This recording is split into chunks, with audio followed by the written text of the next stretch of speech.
warahmatullahi wabarakatuh. Sebelum kita mempelajari mata pelajaran PPKN SMP kelas 9, marilah kita berdoa dulu sesuai dengan agamanya masing-masing. Berdoa mulai. Selesai. Marilah kita mulai dari bab 1, dinamika perwujudan Pancasila sebagai dasar negara dan pandangan hidup bangsa.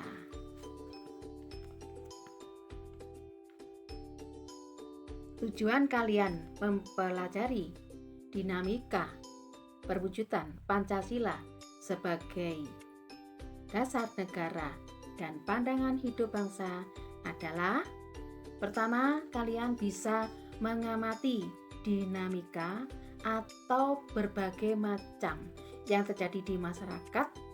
Terlebih, kalian mengenai praktek ideal Pancasila sebagai dasar negara dan pandangan hidup bangsa. Yang kedua, kalian bisa merancang dan melakukan penelitian secara sederhana tentang berbagai peristiwa dan dinamika yang terjadi di masyarakat terkait penerapan Pancasila sebagai dasar negara dan pandangan hidup bangsa. Next, selanjutnya kita mulai dengan lagu Garuda Pancasila karya oleh Sudarnoto, dan saya berikan masing-masing maknanya sesuai dengan lirik lagunya. Yang pertama, Garuda Pancasila, akulah pendukungmu. Maknanya, Garuda sebagai lambang negara dan Pancasila sebagai dasar negara harus kita dukung sebagai bukti bangsa yang merdeka. Yang kedua, patriot proklamasi, sedia berkorban untukmu. Maknanya bahwa pejuang kemerdekaan sedia berkorban untuk negeri. Ketiga, Pancasila dasar negara, rakyat adil makmur sentosa. Maknanya, Pancasila sebagai dasar negara jika diterapkan maka keadilan, kemakmuran dirasakan oleh seluruh rakyat Indonesia. Keempat, pribadi bangsaku. Maknanya, kepribadian bangsa yang pantang menyerah menghadapi semua cobaan. Yang kelima, 3 kali, ayo maju, maju, ayo maju, maju, ayo maju, maju. Maknanya, bangsa Indonesia harus penuh semangat untuk terus maju, bersatu, membangun Indonesia. Itulah tadi makna dari lagu Garuda Pancasila. Next,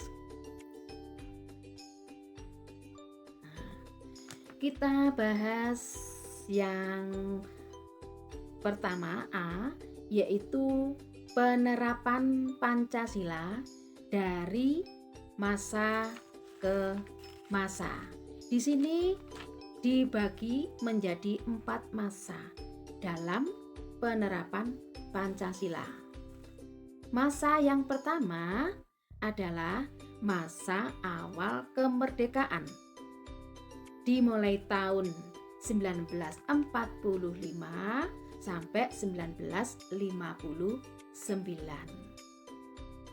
di mana Pancasila banyak mendapat tantangan dari berbagai pihak yang ingin menggantikan Pancasila sebagai dasar negara dengan adanya berbagai pemberontakan terhadap NKRI. Antara lain, next.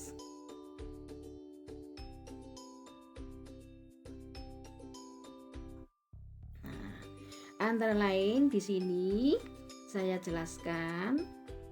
Yang A adalah pemberontakan PKI. Tanggal 18 September 1948 di Madiun. Dipimpin oleh Musso.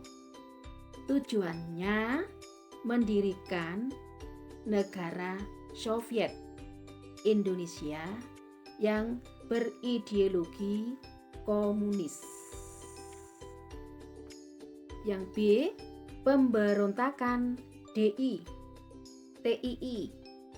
Tanggal 7 Agustus 1949 di Jawa Barat dan Jawa Tengah. Dipimpin oleh Sekar Maji Marijan Kartosuwiryo. Tujuannya mengganti Pancasila sebagai dasar negara dengan syariat Islam. Tetapi gerakannya bertentangan dengan ajaran Islam. Contohnya, mereka merusak, mereka membakar rumah-rumah penduduk, mereka merampas harta penduduk, mereka menganiaya penduduk. Berikut adalah contoh C, yaitu APRA, singkatan dari Angkatan Perang Ratu Adil. Kejadiannya di Bandung. Didirikan oleh Kapten Kenil tanggal 15 Januari 1949 yang dipimpin oleh Kapten Kenil bernama Raymond Westerling. Menganggap dirinya Ratu Adil yang akan membebaskan rakyat Indonesia dari tirani yang bekerja sama dengan Sultan Hamid II dalam mempertahankan negara federasi bentukan Belanda dalam melawan NKRI yang dipimpin Soekarno-Hatta. APRA melakukan kudeta terhadap pemerintah RI tanggal 23 Januari 1950, berhasil menduduki wilayah Bandung dan menewaskan beberapa tokoh bangsa, antara lain Sultan Hamengkubuwono ke-9 sebagai Menteri Pertahanan. Namun, kudeta mengalami kegagalan, sehingga mempercepat pembubaran RIS dan kembali ke bentuk NKRI tanggal 17 Agustus 1950. Berikut D, pemberontakan Andi Aziz di Sulawesi Selatan, Makassar, tanggal 8 April 1950, dipimpin oleh Andi Aziz. Karena kekecewaan mantan serdadu, Kenil menuntut agar Kenil diberi wewenang atas keamanan di negara Indonesia Timur, atau bisa dikatakan pemberontakan oleh Andi Aziz, mantan perwira Genil, berusaha mempertahankan keberadaan negara Indonesia Timur dan enggan kembali ke NKRI.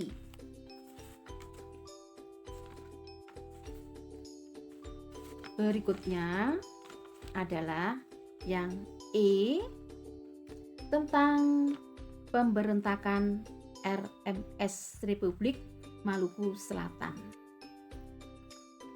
Merupakan gerakan separatisme dipimpin oleh Christian Robert Stephen Saumokil. Tujuannya membentuk negara sendiri yang didirikan tanggal 25 April 1950. Pulau-pulau terbesarnya ada 3, Seram, Ambon, dan Buru. Tapi yang berpegang penting di sini adalah Seram dan Ambon. Republik Maluku Selatan di Ambon bulan November 1950 dikalahkan oleh militer Indonesia. Berlanjut konflik di Seram sampai Desember 1963. Adapun kekalahan di Ambon, akhirnya mengungsi ke Seram, lalu mendirikan pemerintahan dalam pengasingan di Belanda tahun 1966.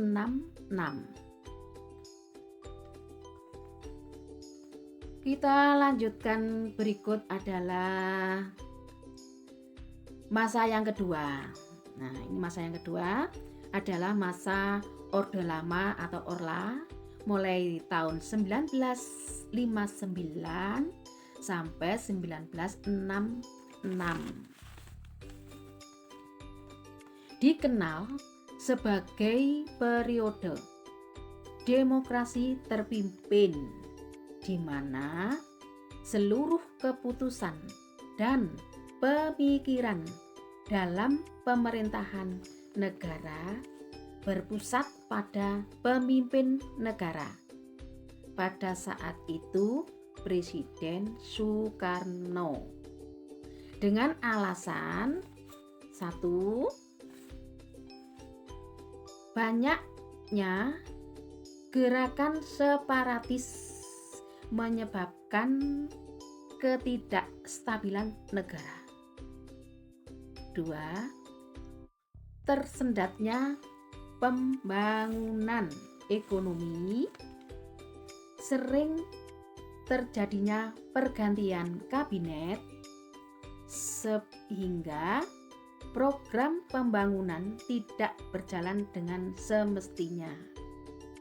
3, Badan Konstituante gagal untuk menyusun Undang-Undang Dasar, maka Presiden Soekarno mengeluarkan Dekrit Presiden 5 Juli 1959. Walaupun konstitusi negara kembali ke UUD 45, tetapi pelaksanaannya terdapat penyimpangan, antara lain A. Pengangkatan presiden seumur hidup, sehingga kekuasaannya presiden tidak terbatas. Contoh berikutnya adalah tanggal 5 Maret 1960, Presiden mengeluarkan penetapan nomor 3 tahun 1960 tentang pembubaran DPR hasil pemilu tahun 1955. Penyimpangan berikutnya C, contohnya adalah Presiden membentuk MPRS Anggotanya terdiri dari anggota DPR GR, utusan daerah, utusan golongan, yang semuanya diangkat diberhentikan oleh Presiden.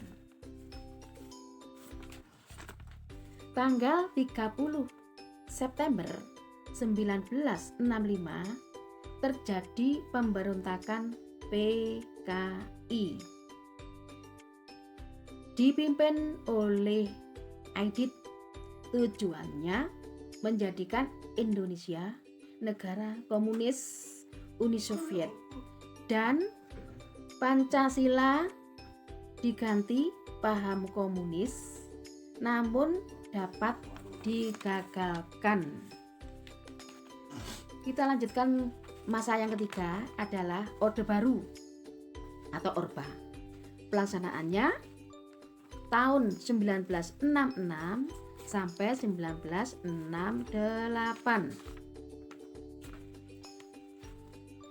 Masa Orde Baru merupakan demokrasi terpimpin oleh Presiden Soekarno. Mendapat tamparan keras dengan peristiwa 30 September 1965 yang didalangi PKI. Tanggal 20 Februari 1967, penyerahan kekuasaan dari Soekarno ke Soeharto dikukuhkan oleh MPRS berisi mencabut kekuasaan pemerintahan dari Presiden Soekarno dan mengangkat Soeharto sebagai presiden hingga dilaksanakannya pemilu. Visi Orde Baru adalah melaksanakan Pancasila dan Undang-Undang Dasar 45 secara murni dan konsekuen dalam setiap aspek kehidupan masyarakat Indonesia. Orde Baru dipandang rakyat mampu mengeluarkan bangsa dari keterpurukan. Alasannya adalah A. Beliau dianggap berhasil membubarkan PKI. B. Berhasil menciptakan stabilitas keamanan dalam waktu yang sangat singkat. C. Pembangunan nasional dilaksanakan secara bertahap melalui repelita dan program pembangunan tertuang dalam GBHN. D. Lembaga kepresidenan merupakan pengontrol utama lembaga negara lainnya. E. Kebebasan berpolitik dibatasi hanya 3, P3, Golkar, dan PDI. F. Dibatasinya kebebasan pers, kebebasan berpendapat, terbukti di beredelnya beberapa surat kabar hingga dicabut surat izin penerbitannya dengan alasan memberitakan peristiwa yang bertentangan dengan kebijakan pemerintah. Terakhir adalah yang keempat, masa reformasi dimulai 1998 sampai sekarang. Penerapan Pancasila sebagai dasar negara terus menghadapi berbagai tantangan pada kondisi kehidupan yang serba bebas, mulai dari kebebasan berbicara, kebebasan berorganisasi, kebebasan berekspresi nasional. Namun, kebebasan bisa mendatangkan dampak negatif, antara lain contohnya munculnya pergaulan bebas, adanya pola komunikasi yang tidak beretika, adanya peredaran narkoba, miras, aksi anarkisme, kemudian vandalisme, memicu perpecahan dan penurunan moral, kemudian menurunnya rasa persatuan yang ditandai adanya konflik di beberapa daerah, kemudian tawuran antar pelajar, kemudian tindak kekerasan yang dijadikan sebagai alat untuk menyelesaikan segala permasalahan. Adapun kewaspadaan dan kesiapan harus kita tingkatkan untuk menanggulangi penyusupan ideologi yang tidak sesuai dengan Pancasila. Itulah dari uraian masa reformasi, masa Orde Baru, Orde Lama, awal kemerdekaan. Ya. Kemudian kalian lihat tugas individu. Yang pertama adalah kalian harus milih salah satu contoh peristiwa penyimpangan terhadap nilai-nilai Pancasila sebagai dasar negara sejak awal kemerdekaan sampai akhir Orde Lama. Kemudian susun pertanyaan yang ingin kalian ketahui sesuai topik yang kalian pilih. Ketiga, carilah informasi tentang peristiwa tersebut dari berbagai sumber belajar. Terserah dari internet atau majalah atau koran, ya, silakan, atau Google, silakan. Kemudian yang terakhir 4, hubungkan berbagai informasi yang kamu peroleh dan buatlah kesimpulan tentang peristiwa tersebut. Kemudian dikumpulkan ke sekolah. Berilah nama lengkap, kelas, nomor absensi, hari, tanggal mengerjakan, mata pelajaran. Dikumpulkan ke sekolah. Maaf, untuk mata pelajaran PPKN tidak menerima jawaban atau tugas melalui WA atau WhatsApp. Ya. Saya ulangi, tidak menerima tugas melalui WA atau WhatsApp. Harus dikumpulkan ke sekolah melalui orang tua. Dikirimkan seperti biasanya di lembar kertas folio bergaris. Ya. Untuk itulah kita akhiri dulu pelajaran ini. Ya, anak-anakku, marilah kita berdoa pada akhir pelajaran. Silakan. Selesai. Assalamualaikum warahmatullahi wabarakatuh. Semoga kalian sukses semuanya.